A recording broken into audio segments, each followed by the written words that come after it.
I'm Leigh Brown, and this is Crazy Shit in Real Estate. Today, we're going to have a really wonky, nerdy talk about what's happening in appraisal world. And if you're a home buyer or seller, you might be thinking this is not my topic, but it is, because you're going to get some information to help you protect yourself and get the best possible outcome on your real estate. If you're a real estate professional, you had better be paying attention to what's happening in appraisal world. Today, I've got Peter Gallo with us. Peter has served in so many volunteer capacities. He is a local appraiser right here in Charlotte, North Carolina, in the market that I serve. So we're actually fortunate enough to understand the schematics of this market. But Peter looks at the appraisal industry and he has concerns that can help make everybody stronger. So enjoy this conversation. If it feels like overload, then pause it and come back, because I promise this is worth your time. I'll see you on the other side. Hello, Mr. Gallo. Hey, how are you? Why do you have your camera so high? I meant to ask you that last time we were on a Zoom call. Because I have this huge screen. Oh, it looks like good. You're spying on the room. I know, there's nowhere to put my camera other than on top. So, I mean, that might not be a good look. Yeah. Hey, so thanks for coming on the podcast. I see we have new news out of appraisal world. Yeah, nothing going on. Just total chaos. I mean, it's no big deal. Just the appraisers are all bad guys. I'm just so tired of it. Yep. You know, that's what we should talk about in the podcast, is how appraisers aren't really bad guys. No, I mean... What's our angle on the podcast today, by the way? Where do you want to go with it? Data collection is a big issue. I mean, the market, I think data collection is the key. I mean, I have some stuff I can share my screen, but I don't know if we want to go too far down the rabbit hole. Well, I mean, you know, our friends at Freddie Mac and Fannie Mae and the VA, they're all going to watch this episode. So make sure that they know the independent appraiser should remain an integral part of the process. Yeah. Because I'm not a fan of these algorithms and AI. I mean, honestly, it's the big talk in real estate right now is all the ways you can use ChatGPT in your business, but nobody really wants to talk about the fact that somebody somewhere is programming all of that. And so it's not necessarily going to be free of discrimination. It's definitely not going to know a neighborhood like a human does. No, and what you see, especially in the appraisal world, is there's too many non-appraisers that have too much of a voice. We have tech people that are saying they can do everything that an appraiser does. And, you know, it's the same for agents and brokers too. Everything can be, we can just make it into a transaction. And the people that are in the business really are the ones that know that that can never happen. And we know how we get from A to B. And a lot of the AI cannot get there. If you do any of that ChatGPT, you can see it's kind of a good clearinghouse to get a bunch of information in sort of a fluid kind of thing. But you have to go in there and pick things out and rearrange and smooth it out, or else you can tell it's maybe at some point in time, we'll get to a point where it can fool us. But is that really what we want to depend on? That's really what the appraiser's role is, right? It's an independent party coming into a transaction that has nothing at stake. And we're real estate professionals. By the time we're done with an appraisal on a property, we know more about that property than most. And you just don't hear it from us because it just gets whittled down to a report that we send to the lender and they send it on. But if you wanted to talk to me after I finished that report, I could tell you all kinds of things about where it is in the market, about structural things, about the property. I mean, there's so many things that we have to absorb and study and observe before we give that report. You know, people want to replace us because we don't supposedly measure accurately. At least Fannie and Freddie, that's what we've heard from them. Wait a minute, you mean like the house measure? Like that's their actual argument? Yeah, well, that's part of it. Two appraisers will go to the same house and there'll be discrepancies. Well, we're not really expert measurers. Should would be one bureaucrat that can manage a cantilevered room. They can't do it either. 2-story foyer, 2-story living room, cantilevers, tri-level, split foyers. I mean, that's why I hire somebody to measure my listings, because I need a licensed appraiser to do it. It's not an exact science. But it just occurred to me. It's not an exact science for us. We're supposed to get an idea of what we're appraising, and measuring it is part of that. And us personally measuring it, it's supported. I can support it because I know I measured the property. So I can support my measurements. All right. So wait a minute. So from the state perspective, so the State Real Estate Commission, it is the responsibility of the real estate professional to measure the house, or to have a licensed professional measure the house. So you're responsible for that number. But they allow for a variance of 5% because they know it's not an exact science. Are you saying that Fannie and Freddie don't have a variance built in like the North Carolina Real Estate Commission does? I think they do, but it's just another one of the kind of caveats to say, hey, let's have data collectors go out and do this, and let's use this technology to scan. But what it's really about is leveraging the loan process to use this thing to get inside the house and scan. And then on top of it, you're measuring. So Fannie Mae requires us to follow ANSI standards, which is exterior measurements, right? That's ANSI. For the viewers and listeners out there, ANSI is ANSI. He's just using the acronym. American National Standards. American National Standards Institute. Or something like that. But so the technology, there is no technology available that can determine exterior measurements. You can do satellite, everything. But with the technology, it can't see, like it'll see overhangs of a porch and it can't tell if that's an interior. So there really is no technology that can get down and really dependably measure homes. And that also doesn't take into account that you have that gap between the exterior wall and the interior finish space, which we were all taught in measuring a house. You have to account for that. So how is a device going to measure for that? It guesses.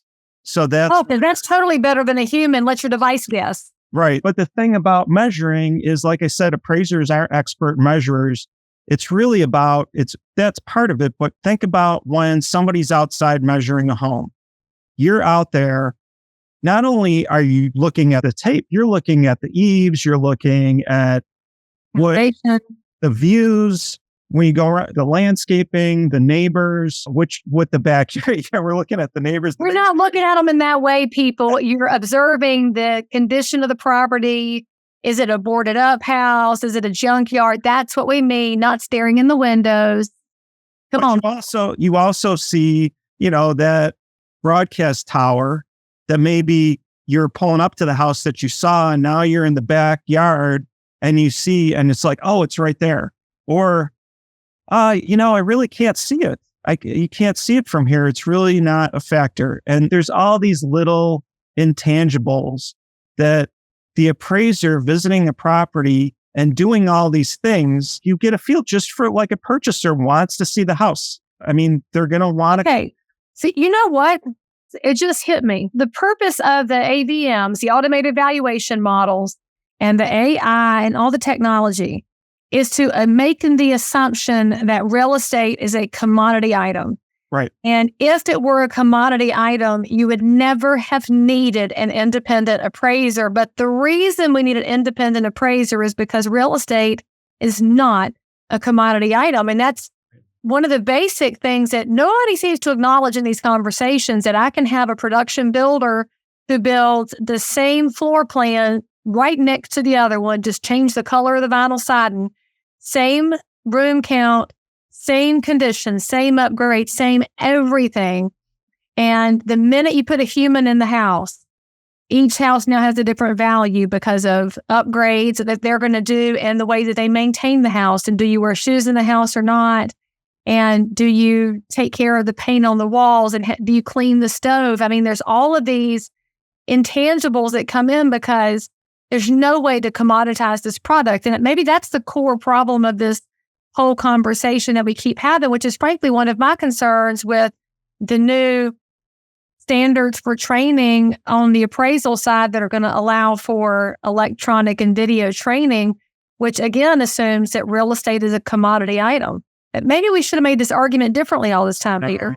No, there's too many things at play, and there's too many agendas, and there's not too many agendas. There's one agenda. It's big money from big banks and big government that wants to take over real estate. And I'm not even being a conspiracy theorist. They want to do. And it's funny because I think it's about technology. I don't think I think everybody wants to embrace technology where they can, but Peter, who owns the technology? I'm going to be difficult. Who owns it? Well, yeah. So thanks. Yeah. So, but the thing is, not only do they think that real estate is just a commodity, but the process, they're commoditizing the process. So great point. It's about, hey, let's get the agent out and let's just set up an Uber agent where it's the closest person that has a license that can let somebody in the house that, let alone all the privacy and the security issues that we keep seeing these apps and promoters of technology or entities looking to commoditize, to create a process that they can make money off of. Keep seeing what sticks, throwing something against the wall, see what sticks. And that's what we see with this data collection. Hey, they've been talking about it. And what winds up happening is the appraisal piece is always kind of that open back door because it's not guarded. And we don't have a great voice and a great lobby. We're a very small part of the process, but we're so important because we lend confidence to those investors down the road who they see this process has been standardized. We've done it all. We've standardized it. We have people in place that are regulated, hold licenses, have ethics. And then on top of it, if they're realtors, which most residential appraisers are realtors, have all of the realtors' code of ethics that they have to follow and opportunities to and access to information about broader issues in real estate and the ability to be educated realtor associations who have a broader knowledge of broader things besides just what we do, the nuts and bolts of appraising. So. Well, it's just interesting to me that, you and I both know the appraisers as a specialization have been under attack for the last several years, and the bulk of the real estate professional space does not understand what's happening. They're not reading the emails. Come on, y'all, read your emails. But you look at what's happening now in the banking sector, and since the beginning of 2023, we've seen multiple banks fail. So it would make logical sense that the appraiser's value is increasing right now to protect those investors who are still willing to make mortgage loans. But in a complete defiance of logic, the government and the GSEs, the government sanctioned entities, Fannie and Freddie, are acting like the appraisers are less important. Right. And that just doesn't make any sense. And we're facing a tightening of credit going into third quarter of 2023 because of what's happening in the terrible fiscal policy going on out of DC. But it's going to make credit tighten. It's going to tighten up the dollars. Appraisers should be at the forefront of this conversation and say, I'm here to protect the investors. Oh. How do we get that back door strengthened, Peter? What is the answer what's the 30,000 foot view? What should happen besides the feds need to leave appraisers alone? We really need to have appraisers more involved with real estate associations, and we need to be listened to. We need actual practitioners who are out there doing what I do. How I get to trust in advocacy is by associating or weeding out people who do what I do. I can trust people who do what I do. So I know, Leigh, if you're out inspecting houses and you're measuring, you do what I do, you're running a business, you're an appraiser. I know that your interests are where my interests are and your concerns are where my concerns are. Too many of those that have a voice right now when it comes to appraising they aren't even appraisers. They don't even pretend to be appraisers. They're technology people. Some of the gurus in DC that from these big tech companies that are turned to by the GSEs, they're not appraisers. They're technology people. And they don't know. They might have an idea. I'm sure they have an idea. They're not stupid people. They understand what's going on. But using that same knowledge, they're trying to do workarounds. Rather than you have things in place that work, let's expand on that. But in reality, It's more about gaining control, getting it down to clicks that nobody has to do anything. They can charge $25 or 25 cents. But when it's hundreds of thousands, millions of transactions across the country, that's a big number. That's billions of dollars it turns into, and they know that.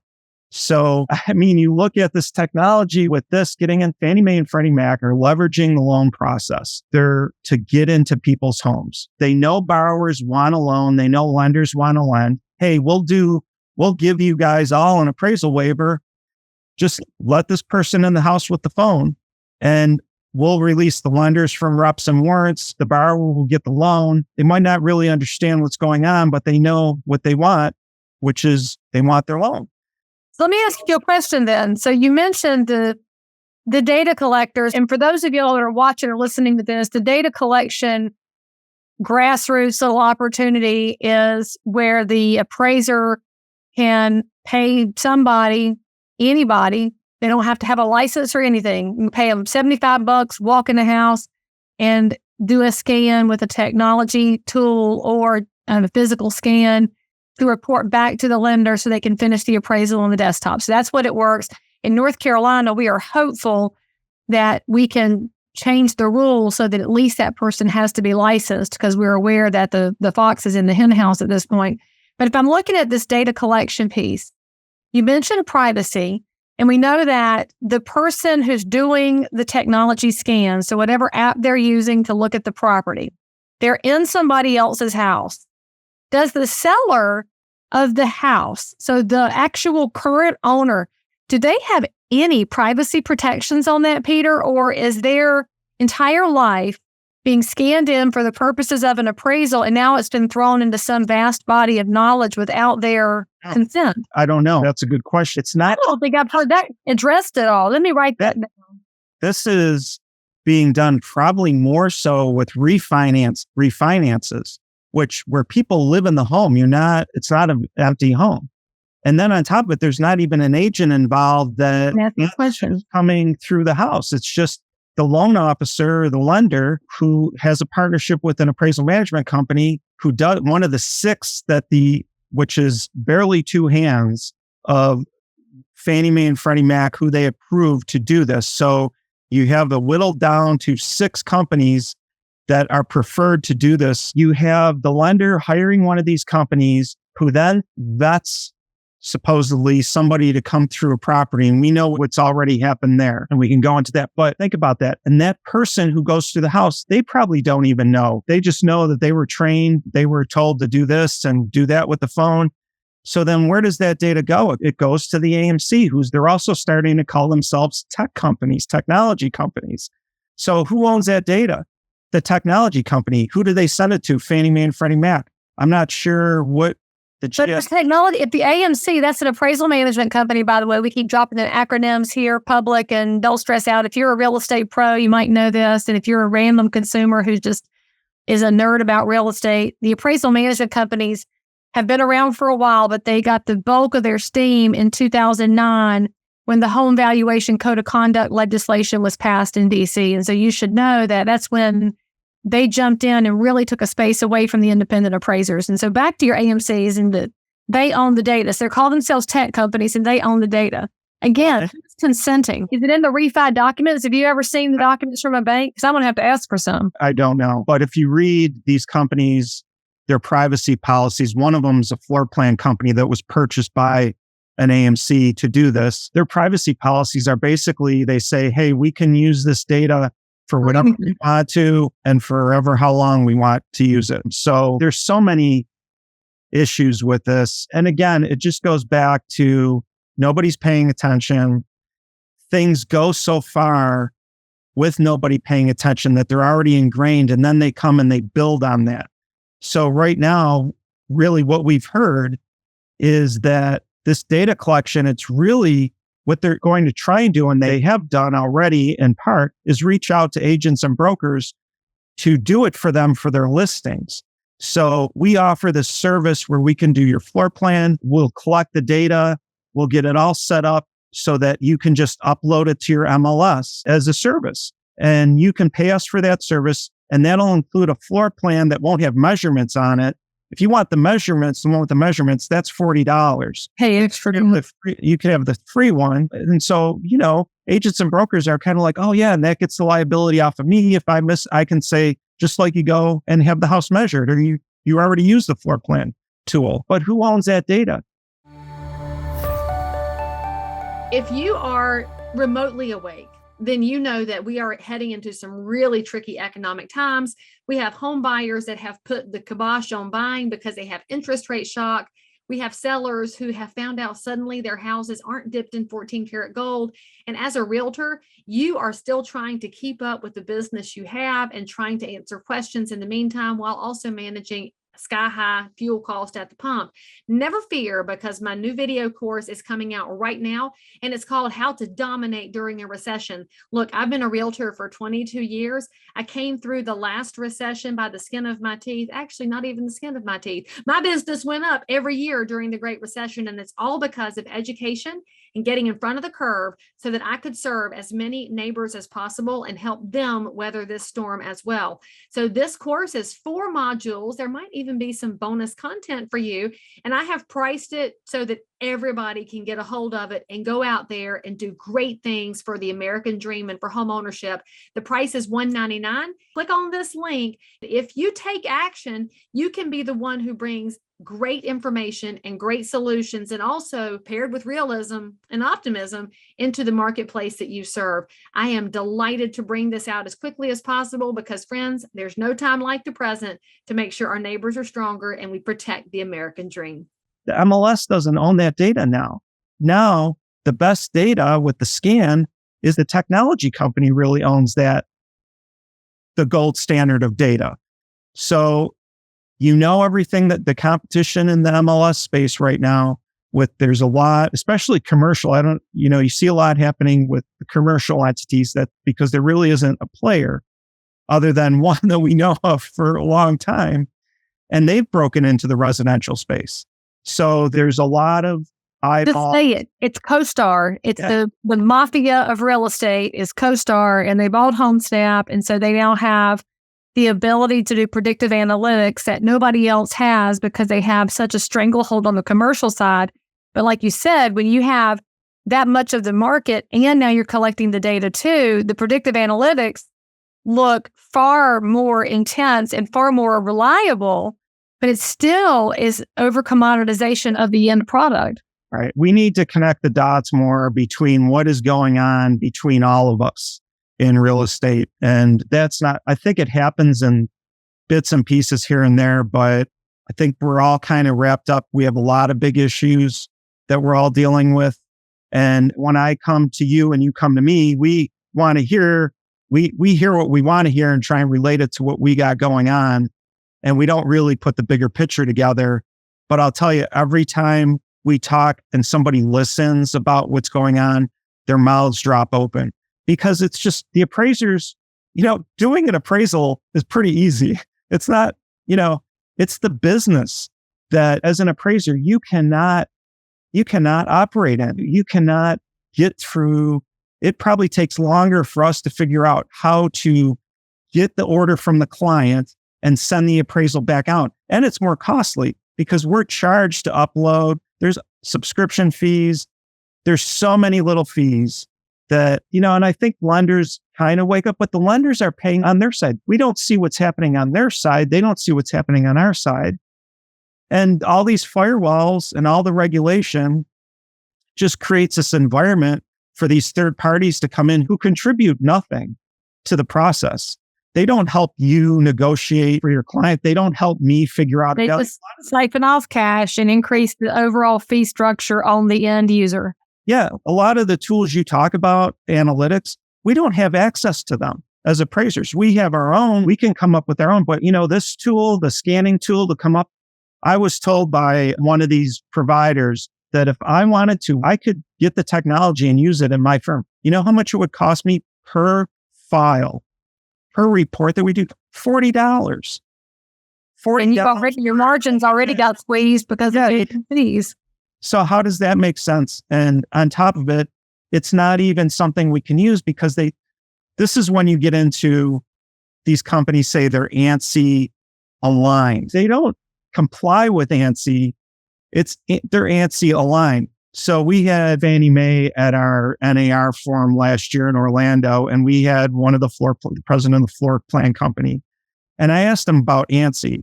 And I said, I asked him about their technology in ANSI. I said, ANSI aligned, that doesn't mean you're compliant. And that's where he said, well, we have algorithms that figure out wall thickness, and it's a pretty good guess. So then I asked Fannie Mae, and I said, so you require appraisers to comply with ANSI. So if I use this, would you accept that if I use this tool? And we can't tell you who to use and what tools an appraiser can use. We don't endorse third parties. And it was this whole thing. So, but they're sitting there, and these are the same folks that are approved to do the data collection by Fannie Mae and Freddie Mac. The same six. This guy was one of the companies that is owned by one of the big six. So it's just, what is going on? And I mean, I think we know what's going on, but there are no national property databases. And I think that's where everybody's looking to. And then having something like that, the implications of competing with multiple listing systems and how they can wedge themselves into more of the real estate money pot is, it's obvious that that's all going on. And everybody has the right to go and, advocate for their interests and try and create new things. That's how we're going to get ahead.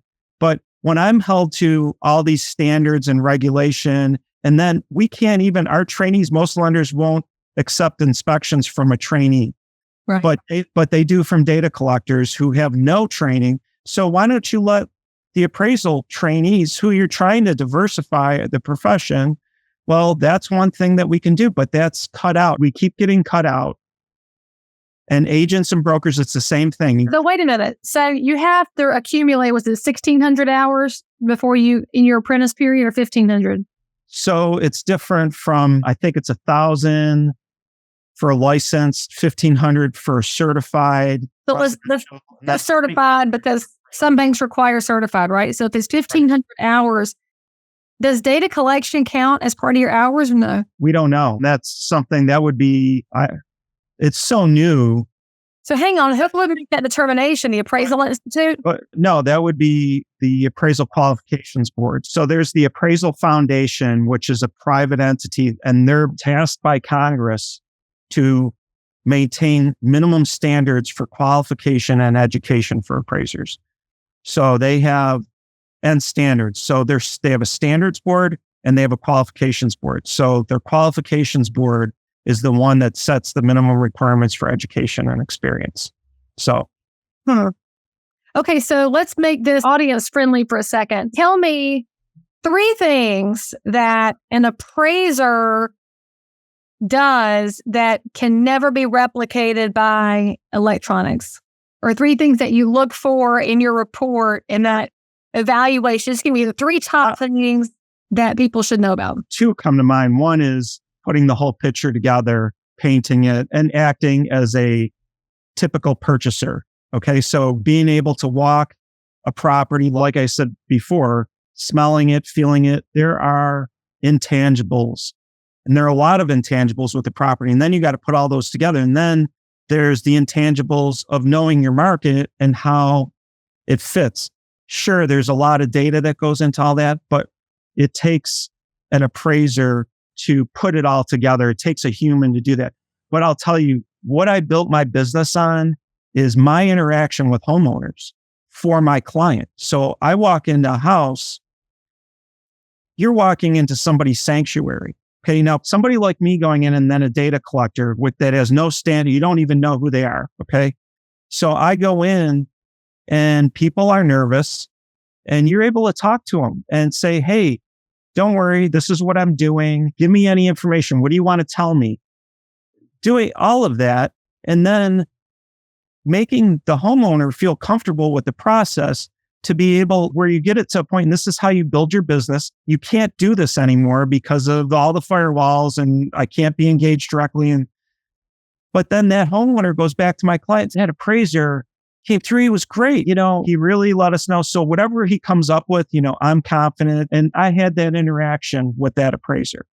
Now you can't do that. And the lender's like, well, I'm going to use Pete again. Pete, I want him for all my, and that's how you build your business as an appraiser. Plus, you're doing reports that survive scrutiny. And technology, this is a big thing. Everything that we do as appraisers is disclosed. You're supposed to put your reports together so that anybody who reads them, you can defend them. And you have everything in your work file to show how you were supported. Black box algorithms that come up with values, ABMs, most of those are proprietary. You don't know what they're doing. You don't know how when you have this, an appraiser can use a tool like this, but you better know how to arrive at that with those same measurements on your own with a pencil and a calculator, how it came up with those measurements. And using the technology, you can't do that because remember, it guesses. So you don't know what it's doing. It's guessing at the wall. So as an appraiser, I'm not going to use something that I don't know how because when I'm before the licensing board because a homeowner's upset because they thought their house was bigger. You're responsible. I don't know. I use this. Well, did you figure out no? Well, what do you do? Do you do that for all of your? Well, yeah, ever since it came out, this is a lot easier. And so on all your reports, you've used this. So we want to see all your work files for the past year since you've been using that. So that's the standard that we're kept to. And it's the same with agents and brokers.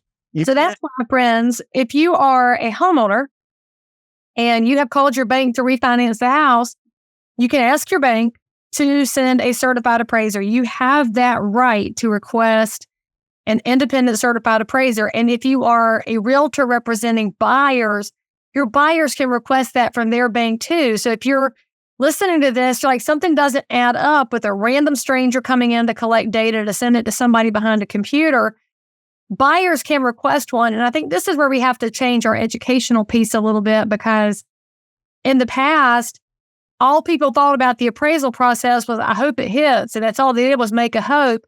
And buyers don't get to pick the appraiser. Buyers agents don't get to pick the appraiser. A listing agent doesn't get to pick. It's the bank who puts out a request for an appraisal. But the end user consumer can ask for a certified appraiser to come in the property. And that's a right that you have as a consumer. And the spoiler alert too is it doesn't cost you anymore. So when they talk about these cost savings, it goes back to what you were saying earlier, Peter, is just putting more dollars into a different pocket because the consumer's going to pay the same thing. And I think that's what's driving me crazy right now too. It sounds cheaper and it's not. It's not. Well, think about, so they send a data collector out. The data collector comes across something. Now I've heard that they require repairs too. They decide on condition and everything. They can call for repairs. Again, and they can be completely unlicensed. The felon who went to a house in Michigan back in February had just gotten out of jail and became a data collector. That guy could walk in your house. You got to fix this. He didn't get out of jail. He was waiting he was out for sentencing. Yeah, but he wasn't locked up right at that moment. So he could right, exactly. So he knew he was probably going to jail, but whatever. But think about the data collector sees something now. Everything that Fannie Mae and Freddie says, oh, well, then they can upgrade it. If there's something, then they can upgrade it to a desktop. And then if the desktop isn't good enough, then they can upgrade it to a traditional appraiser where an appraiser goes out to the property. So think of that. Think of how is that cheaper and faster? And how much is that going to cost? So lenders don't want to redisclose. They don't know what the fees are. So what are they going to do? And this is what we've heard before where with AMCs where they take, the fee might be $650 and they pay the appraiser $325 or $300 and the AMC is getting $350. It's like, how does that make sense, right?